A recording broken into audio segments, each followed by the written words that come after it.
Hello everybody, and welcome to the tutorial on how to navigate through ACENji. Now this is the ACENji homepage. If you're an administrator, you will be able to log in through the administrator page. If you are an employee, you will just click the regular login.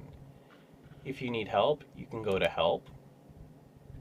And from there, you can click on the for detailed help here. And you can see the about us, the contacts, and here you can see tutorials, frequently asked questions, and information about what forms and cards are.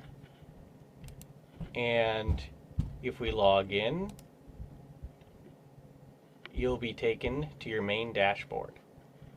And this up here, you can access your account and settings, and you can log out. On your dashboard, the administrator should be able to access the administrator section. Here's our staff section. And here are the forms and cards where you can work on some of your different projects. Also, on the reports page, you can view your reports. And we also have analytics, CRM, e-commerce, and campaign.